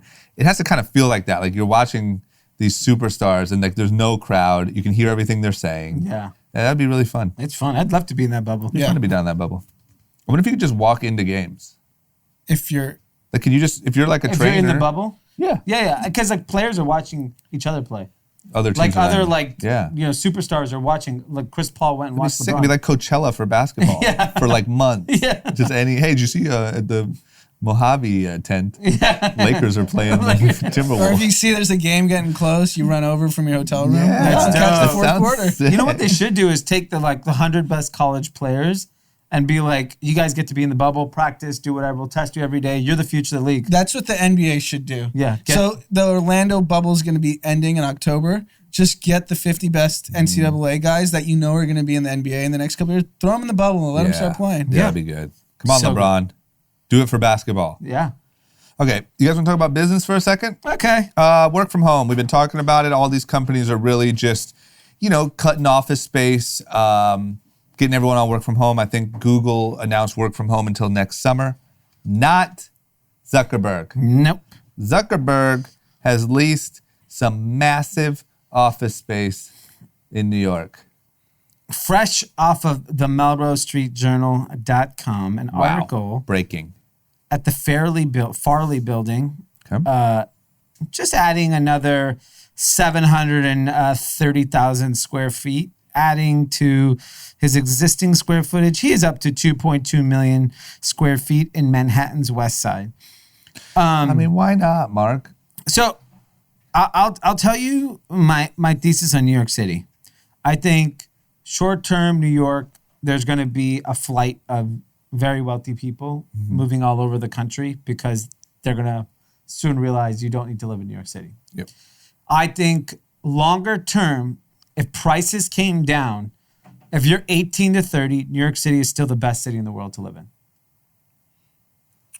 And if Why bars better and than restaurants LA? were open. Yeah, once bars, Yeah. we know, we're all banking on there will be a vaccine and there will be some sort of normalcy. 2022, New York City is a great place to be. So sure. So if you're 16 years old today, your outlook is New York City in 2022, and you can go get a job at Facebook, make your $80,000 a year, and you could probably afford the apartment because the rent's going to come down, real estate will collapse there. Yeah. And my feeling is that if housing in New York City dropped, there would be a flood of people that would move there tomorrow if Sure. they could afford to live there. It's still electric Especially to live in New if York you City. live on, if you grew up in the East Coast, you want to be somewhat close to your family. Yep. Yeah. Going to New York City is a no-brainer. Yeah, and I get what Facebook's doing is like making a bet on that they're going to need the office space. We're going to conquer the world anyways. Might as well take on this lease. I'd love to know what the terms of this lease are. Is it I don't pay $1 till there's a vaccine? Is there? Why don't you just buy the fucking building? So Because why not make the bet that, like, why not do this in a year? Yeah, there's When it's going to at be more rock space. bottom. Yeah. So our two in-house conspirators, Yes, Dee hello. and Drama. Yeah. Yep. I can't believe you haven't gone this angle. What's the angle? So Child sex. Sorry. He needs more space for child sex. It's No. more- oh. he must need some regulation in New York to go in his favor. Yeah, like what could it What? be though? I don't know. Think about it. In a city where no one's paying rent, everyone's leaving. He's the white knight, comes in and leases Okay. 730,000 So- square feet. I like where your head's at. The Southern District has a case that's coming. There you go. Okay, and what's happening is Uh, Zuck went to Cuomo and the mayor Yep. and said, No, look, Cuomo's the governor. I don't know, I'm saying was- Mayor de Blasio Blasio, yeah. and Cuomo and said, look, your city's a pile of shit. Pile of shit. No one's paying rent. Corona I just signed a 75-year lease here Yep. for 2.2 million square feet. No one's going to be in there, don't worry. Yep. Promise you no one's going to be. It's going to be empty. It's going to be like boiler room. Yep. But, whatever you guys got on me, Let's wrap it up. wrap it up. Let's put that. I like that Put conspiracy. that folio Yeah, back or in is the he drawer. going to show up in the Maxwell doc or what? No, Zuck. Yeah, this is Zuck's good. not having sex. That's sorry. what Portnoy said. When he was deciding between Amazon and Facebook, he said Bezos fucks, Zuck doesn't. Yeah, I think that's probably true. As much as I have been taught to never believe that, with him it might be true. That sunscreen looks like a guy who hasn't seen a vagina in his years. wife's not coming back to him and goes, you look sexy, honey. Yeah, he's like, oh, really? Do I? Yeah, so that's the conspiracy angle. Yeah, okay. Someone's I like got a that. case That's on way him. better. Southern District. Yeah. Okay. Well, good move, Zuck. Yeah. And then another thing, Google made a big investment in ADT. Is there some sort of Google Nest blending with ADT thing going I on? love this. So ADT is one of the largest security companies, privately owned by a private equity firm. Nest, which has pretty much infiltrated so many homes, either via their temperature control or Nest cameras. I always think about companies like Facebook, Amazon, Google, Apple, like what's next? So like Amazon, what's next is fucking everything. Amazon bought Ring. Okay. Right? And so you start thinking going down the line, what's next? Yeah. And so Google, which historically is pretty bad at making acquisitions, with the exception of YouTube and Nest, I don't think they've made a lot of good acquisitions. But security makes so much sense for Google. It's such a good business. Yeah. It's recurring revenue. It's such a massive opportunity. And I'm shocked that they're even allowed to just quietly make an investment in this business, because there's probably all kinds of regulation and security that I have no idea about. But like Walmart going into the healthcare, it amazes me how these $1 trillion companies figure out another way to make another. Yeah, Google's made it clear they want to be in the home. Yeah, they're not just. No, Google already is in the home. They just want to let you know now. We're now asking if we can be in your home, but we've been in there for years. Now they want to let you know who else is in your home. They're like, hey, we've been here. We just want to let you know, hey, that guy's here now. Yeah, I think it's really smart. Google's they're gonna print money for the rest of time, so you might as well just use it. I mean, one thing about these freaking tech giants is like they are not complacent in any way. No. Like you are printing cash like never seen before, and you're thinking about what a decade from now looks like, where the opportunity is. It's actually the best playbook that we've never seen in American companies, which is like, if you look at, oil companies, the fact that oil companies in the 80s, when they knew what was going on with the earth, did not create Tesla. They did not create clean energy. They didn't do shit. They just sat on their ass. Yeah, the most tobacco companies. If you think about the big four, Microsoft, Google, Facebook, Apple, they actively invest billions and billions of dollars outside of their core. Yeah. All day, because they know that's not going to last forever. Well, I think it's just like, were people not this smart? No. Until recently? No. Because everyone, like the previous Titans were like, you laid the railroad, you'd provided the steel. No, the previous Titans didn't think long term. All they thought about was they're printing money. Let's dividend to shareholders. Let's buy back our stock. Let's not go reinvest and make sure our moat is here forever. Yeah. But people just got smarter. You should know. There was an email leak of when Bezos and the Amazon team was either debating whether to invest in Ring. Mm-hmm. And they were talking about the round, and Bezos just responded, and it leaked, said, just buy it. Really? Yeah. That was on what? It was like leaked on the internet. Oh, that's good. Well, I think the biggest difference that's how he only makes 3 decisions a day or whatever. That was one. The thing about technology people where I admire technology people the most, they're the most least emotional, most practical, very objective, and analytical in the way they make decisions. Mm-hmm. So whereas like a railroad guy is like, no one's going to be able to get around anywhere besides through railroads. They probably didn't think about planes. And if you think about what's amazing about these tech giants is they don't let their ego get in the way. Yeah. Like what Dee was alluding to is that they're okay with failing and moving on. Yeah. And they're okay with shutting it down when it's failing. Yeah. Which is what other people don't do because they let their ego get in front of them. Yeah. But that's what is fascinating to me is it's a new breed of human. Because if you think about how many things Google did that has failed, way more than countless number of things. Yeah, but they don't care. They keep trying, and once it fails, they shut it down quickly. Google's tried to do so many different social networks and iteration of social networks. They haven't figured it out, and they've tried, shut it down. Yeah, it's pretty wild. It's a different brain. Yeah, it's a different brain. Tech brain is like it literally technology like evolved to create a new type of human, a new way to think about business. And I think it's just being analytical because the intelligence level of people in tech and the way they just dissect information is so much different than a person that's in, I don't know, fucking any railroads. other industry. Yeah, railroads. Yeah. Like manufacturing. You're just not innovative at all. Yeah. That's really interesting. And that's why tech-brained people came in and disrupted the entertainment industry with Netflix. Yeah. Disrupted everything. They just completely disrupted everything. Every industry. Everything. Like I don't see like what even happens. Like these tech stocks, the big four, so undervalued. Are so undervalued. They're on a fucking tear. Yeah. The rest of the market should be crumbling. It is. Other than them being broken up, what even stops? Every worst case scenario for the rest of the market only helps the big four. Yeah. I just believe that unless there's a breakup or something like that happens, in 5-10 years, those companies are so much bigger and more in control of everything than anyone can even imagine. Well, I also think there will be another generation of big fours too. Like, we're talking about the displacement of like trillions of dollars that's happened because of the pandemic, right? Retail dollars, just everything. There's so much money that's displaced. There's going to be like when you look at what Shopify is doing, they're capturing a part of the retail market that no one else on the internet is able to capture. Then you think about Stripe. Stripe's basically the back end to e-commerce, and they're going to own it.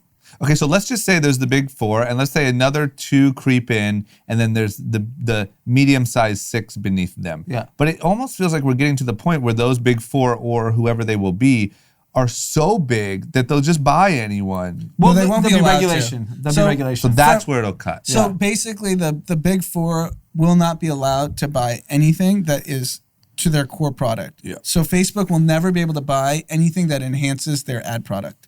Yeah. But they can go buy another technology like vertical. Got it. And So no that's one's gonna. the gap. That's how. So even if they don't get broken up, that's what will happen. Yeah, because they can't buy TikTok. Even if you wanted to pay $100 billion, there's no way the government would allow that. Yeah. Okay. All right. Cool. Well, everyone else is screwed. Yeah. Tech brain's gonna win. Yes. Okay. And then let's talk about someone with the complete opposite of tech brain, or maybe it's two people. I'm not really sure, but this is what the opposite of having all of those qualities that we just talked about looks like. Both Lord and Taylor. Mm-hmm. The newest on the list of Scott Disick, who are you talking about? well, that's the new Lord. Well, maybe that's why they had to move. There's Yeah. a new Lord in town. Yeah. Taylor just got back from Austin. Yeah. So If Lord Disick and Taylor had a department store, it would succeed better than Lord and Taylor. you know what? That is true. We have it, talentless and feet. Yeah, if you guys teamed up and had the new Lord and Taylor, that would work. So the newest member of the bankruptcy list, I don't know. To me, not a big shocker here. No, I mean, department stores are going to be the first to go. On top of that, tailored brands, another Taylor reference. Lots of Taylors. Parent of everyone's favorite Men's Warehouse. I'll guarantee it. And Maybe we Jose shouldn't. Banks, who, if you're familiar with Jose Banks' sales, they're very generous. You buy one suit, you get a couple free. Is anyone going to wear a suit post-pandemic? I don't even know, besides drama, anyone that wears jeans. Oh, actually, you're wearing jeans. I wear jeans every day. What the fuck? Jeans We are had just a whole not talk about this. comfortable. Oh, so you wear like khaki things? What are those? These are Grand Running Club pants that be released. So you found a niche that you're not a slob with sweats Yes. every day, but not jeans. Yes. That's a loophole. So me and Anand, this is the new suit. Yes. Got it. We're the stuffy guy in the room. We Yeah. are. We're the suits. Yeah, who's the suit? The denims. Who's the denims? Okay. Yeah, I agree though, man. Suits, bad. Yeah, I think it continues to be a Question, sorry. yeah. What are like junior bankers wearing on their video calls? It's a good question. I don't know. Do you think they're having to put a top on? I think they put a top on and they're boxers. But I also think wearing a boxers and a suit, blazer. if you Yeah. have to wear to a suit to your workplace, you're just signaling to the world that you aren't in a hot industry. Yeah. Oh, for sure. That I means mean, you're just a loser. Yeah. Yeah. I think it was already kind of going that way. Well, politics, you have to wear a suit. Sure, politics excluded. Or if you're on camera, like the Bloomberg people still wear suits. Okay, listen. At least one of our listeners has to wear a suit on these video calls. Tell us about it. Yeah, I mean, I'm sorry we just called you a loser. so like we'll take that back kind of. But like, just tell us, like, are you wearing boxers and a button up and a blazer? and a tie. What industry do you have to still wear a suit? My guess is the entire suiting industry at retail goes down like another 90%. There will still be a suiting industry for the handful of industries that will wear suits. There will be a wedding industry based around suits and tuxedos. I think that will move online completely. Yep. And I think department stores, we're just starting to see the pain of department stores. I think Lord & Taylor, it's going to be interesting to see how a Kohl's survives through this. Macy's, Nordstrom, all of their sales are getting clobbered. They're not moving fast enough on e-com. And frankly, if you can buy Macy's is a multi-brand retailer. If you're buying Nike, you're probably going to buy Nike of Nike.com or Walmart.com or wherever over Macy's.com. They don't have a huge, yes, they do multi-billion dollars on e-com, but like, is there a real reason to shop on their site over better people in the industry. And it's completely different tangent. It's just amazing to me how Walmart has successfully just kind of defended the onslaught from Amazon. Mm-hmm. And I think the thing that no one talks about is I remember growing up, there was a stigma to shopping at Walmart. There's no stigma anymore. No. Yeah, you're right. I wonder if there is to young, like if you're young, like in high school, and you're like, oh, these sweats are from Walmart. Where'd you get those sweats? Maybe young Walmart. people, but older people definitely. No. I mean, their business is groceries. It's your daily essentials. It feels more Amazon-y to me. Yeah, I think they've definitely modernized, and I don't think. But what about like people of Walmart? Like, remember, it was a hot thing. Like there was a page. Yeah, people of Walmart, and it was all like a bunch of crazy hillbillies and stuff. You know? Yeah. Yeah, I just think I don't think other companies have evolved fast enough. There's a list of bankruptcies that I posted on my Instagram. It's fucking nuts, and this is after PPP, after government stimulus, after everyone getting a check. What's going to happen in 6 months? Also, what happened if you just took all that PPP and SBA and then bankrupted? Like that money was just lit on fire, right? Yes, we're okay with that. So it's basically every industry where you had low margins, long-term leases, physical leases, you're toast. I'm curious to see how an Office Depot or Staples is doing. I know home office is a big thing. Are they seeing a surge in business? But they also lost back to school. Like back to school is a disaster this year. Right. Like, except for desks and electronics. Like, do people buy their computer from Staples? And Staples has a huge B2B business. Yeah. There's no offices. Yeah. Yeah, you got to close those damn doors. I've been in a couple Staples, weirdly enough, lately. And How are you doing it at Staples? well, I went there. What are you buying? You know what the main You're thing? really out in the streets. You're like the guy partying in the Hollywood Hills. But you're But I'm alone. Malls, Yeah. malls, But I'm Staples. alone. Okay, what the hell are you buying at The Staples? last thing I bought at Staples was those little tabs that I put in my books when I read. You couldn't order that on Amazon? I'll be like, I didn't want. when I needed them right now. I had a hot book I was reading. Oh my God. Where is the Staples near you? There's one right down the Wilshire. street. On Wilshire. I usually, when I come from here, here. I'll like, let me stop at Staples. Let me like be out another hour. What other random mass retail places have you been in? Oh man, probably a lot. I'd have to think. I'd have to really think. But I will not hesitate to just pop in, It's a local store. impulsive decision, or did you leave your place like, I'm going to Staples? No, I knew that it was part of my group chat day. Got it. I knew that I was going to hit up group chat, and then on the way home, I was going to get some hot book tabs. Okay. It's going to be a huge day out. But my point is, Staples are fucking huge, and there is not one soul in that place. The one down the street on Wilshire, because I would imagine that is almost solely office building people, because you're here on Wilshire, is crickets, and it's a really big building. Yeah, it's a huge building. Cancel that shit, man. You got to wrap it up. Yep. We could do some digging, get some numbers. Yeah, let's get some numbers. I got also, I'll just give Drama's, random retail update of the week. As I go to these places, I'll let you know what they're looking like. Please. Okay, that's the end. So now we get to talk about anything that we've seen on social media throughout the week that we think the world should know about or maybe take a double look at. I always forget this part. All right, I'll buy you some time. Tekashi 6ix9ine is fucking buck wild all over again. Okay. He went silent on social media for the last probably 2 weeks because I believe his house arrest was ending. And I don't know, maybe the lawyer said, hey, just chill out and get to the finish line. He is off house arrest, and the first day he was out in the streets of Brooklyn, surrounded by people, riding in Lamborghinis on the roof, filming a music video. Already came out with a music video, got 30 million views the first day. Wow. This guy, just has a death wish and is absolutely insane and is addicted to the clout chase. I thought he was kind of done. I feel like he kind of cooled off a little, but he just hit hard with this out in the streets thing. I don't know, man. I can't tell which way it's going to go. He's either going to be the biggest thing ever or his just pure shenanigans are going to just get annoying or he's going to die. One of the three. I can't call it. We know shootings are still going on. So Going on hot and heavy. Yep. Like never before. I got one. Yeah, give me whoever's got it. So President Trump Okay. was announcing funding for national parks today. Okay. And Yosemite was in his script, but he didn't know how to say it. No. So he said, Oh, yeah. Yosemite. Yosemite. Yosemite? I'm an anti-Yosemite. Oh my God. Yosemite's not that obscure of a place. He's No. never heard of it. Why would he have heard of Yosemite? That's something that like I feel like every at least American, you just know the word Yosemite. Yeah. Wasn't there a Travis Scott song? Yeah. James Pearce has a whole collection. Come Yosemite. on, man. Yosemite. Yosemite. Now let me ask you this: is that he truly doesn't know about it, or is that old age? I think it's he doesn't give a fuck. Yeah, It's for that's the probably it. Yeah. I guess that's the third option. Hey, Yosemite. Okay, yeah, that's it. That's it.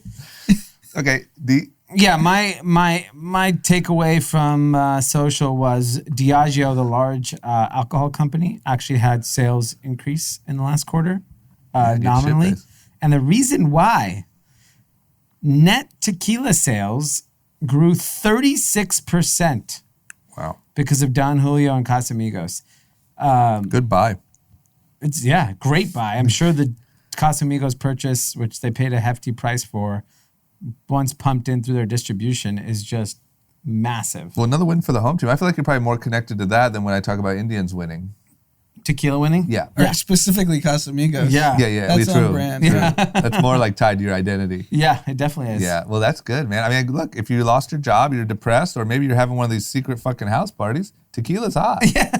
Pick up a drink. I feel like tequila really, I mean, it probably got, unfortunately, a little dampened with everything going on, but tequila's making a big run. Yeah, I mean, it's had a run for quite some time. Mm-hmm. There hasn't been, with the exception of the seltzers, I don't think anything has really given tequila a run for his money. But how weird for like, seltzers are like a new gimmick. Tequila's just been here. Yeah, But I feel like the Grey Goose is dead. yeah. Vodka's not as popular for sure. Vodka's out. I'm the last vodka drinker. Yeah. You're a vodka soda, yeah? Yeah. Drum is a vodka Red Bull guy. Listen, I've evolved. Okay. What are you, tequila rocks now? He's wine. A lot of times when we would go out, I would just order your vodka soda. Okay.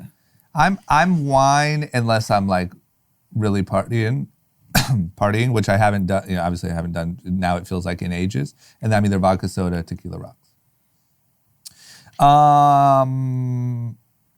That's it, guys. We got shout outs. Yeah. We got shout outs, right? I got a shout out. So a group of friends, 4 guys, are celebrating their best friend getting married this week. His name is Ian Williams. So they wanted to give him a shout out. Shout out to Ian. Hopefully it's outdoors. Tie the knot. Hopefully quarantine went well, and it led to marriage instead of it looks like could have been worse. Yeah, and his other 2 homies are Blake, Jordan, and Chris.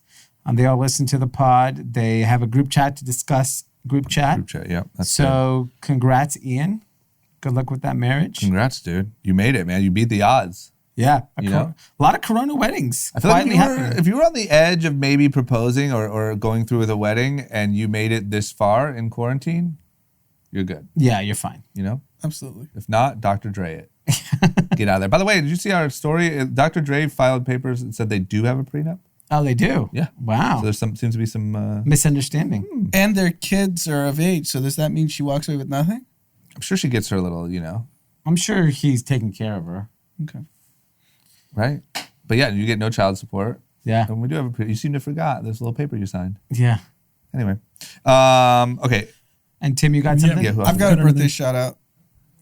Our friend, Randy Watson Jr. Oh, wow. Randy Watson. August 2nd was his birthday. We're the same age. His name's Dyrdek. Big pod fan. Just want to wish you a happy birthday. Happy And he has a birthday, great Instagram name, Randy Watson Jr., for those people that have watched Coming to America. Yep. Tim? Saye. It's Saayeh. This was sent to Pete. And her mom live in Richmond. Her mom's a dentist. They've been Kathy's for about a year and a half. Okay. And her mom had a birthday on August 1st. And that was August. I double checked the month. Thank you. Okay, thank Was you. it- yeah, thank you. Thank you. I guess technically it's a year in advance now. Yes. But This is the longest we've wishing you a done. happy belated. Awesome. That's great. She wrote a really nice message, right? She was real inspired by the pod. And Yeah. Yeah. I have a dental question. I want to get, my teeth are looking a little yellow. whiten those Whiten puppies it. up. Yeah. Get in there. I think it hurts. Does it? Yeah. Fuck. No, it doesn't hurt. They do a mold and then they just give you paste to use. Yeah, but I thought if you really go do the real one, it gets kind of sensitive, kind of like you're biting ice cream or something. It's crazy. I never really look at my teeth. And I went and looked at it the other day and I was like, fuck. Like not on like a nightly basis. You don't. You don't check. No, it. I brush my teeth in the morning and night, but I never actually look and inspect my teeth. Yeah, go to a dentist and get it like whitened for real. My concern with the dentist is with the mask and then your mouth open. Totally agree. I don't know what to tell you there. I probably wouldn't go. Dom went to the dentist But look, today. you're not even out seeing anyone. No one's looking at your teeth. Wait until we get back to normal. Schedule an appointment. Whiten those puppies up. You have a year and a half till anyone sees you in person. So I'll just Fine, stain them man. up for another year. Yeah. Relax. Nothing cosmetic right now. Okay. Who cares? Unless you want to like sneak off and get a nose job and then just come back refreshed. Hit up Deepak. Yeah. Okay, is that it? Also, Yes. Thursday, live stream, I think around 2:15. Good call, Tim. It's the winners, losers content segment. We're going to be live streaming on Twitch. So make sure you tune in know what? if you missed it last week. Pete's fired. Yeah, Pete would have never done that. Pete would have never done that. Pete texted me about it. That's good. Yeah, How today much FOMO do you think Pete's having just for this hour and a half? totally. Yeah. Definitely. And knowing that Tim's back there behind both control boards, Yeah. video and audio. Yeah, just proven. I mean, Risky whatever stuff. raise he gave to Pete, I think I ought to get the All right, same one. you know what? Scary hours for Pete. That's a good point. Yeah. If Pete comes up with corona and he's out for 2 weeks, that might be it. Yeah, Drew Bledsoe. Yeah. You're done. Okay. That's it, guys. Thank you so much. We will see you on Thursday. Live. Live, but also now we post at the end of the day. Yeah. Yeah, it's Has great. that been good? Yeah. It's been great. Good reaction? I got only a handful of people reacting to it. Okay. So, But the downloads are good. yeah. Yeah, it seems like the real group chat, like lovers, like it. Yeah. Okay. Well, that's it. See you Thursday. Bye-bye.